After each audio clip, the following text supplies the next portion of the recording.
મારું નામ ભરતસિંહ પરમાર છે। શ્રી દગડુશેઠ ગણપતિ મહોત્સવનું આ અમારું 28મું વર્ષ છે। ઇટવનર્સ ગ્રુપ દ્વારા આયોજન કરવામાં આવતું હોય છે।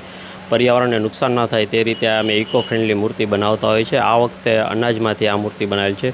ઘઉં, ચોખા, બાજરી, જુવારનો ઉપયોગ કરીને આ મૂર્તિ જે અમે બનાવી રહ્યા છીએ। તેમજ આ દર વખતે જે નવા એક લોક સંદેશ મળે તે હેતુથી અમારી ટીમ દ્વારા આ વખતે પણ એક ગણપતિજીને 751 મીટરની એક પાઘડી બનાવીને વિશ્વ રેકોર્ડ સ્થાપવામાં આવશે અને તેમજ 551 કિલોના મોદકનો પ્રસાદ ધરાવીને શ્રી ગણપતિ મહોત્સવનું આયોજન કરવામાં આવેલ છે। મારું નામ હિતેશ રાઠોડ।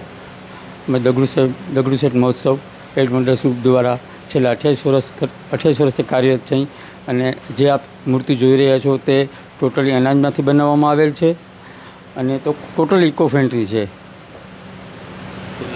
અને છેલ્લા 15 દિવસ સતત અમે મહેનત કરી રહ્યા છીએ અને હવે બસ છેલ્લા સ્ટેજ ઉપર છે તૈયાર થવા આવી રહી છે।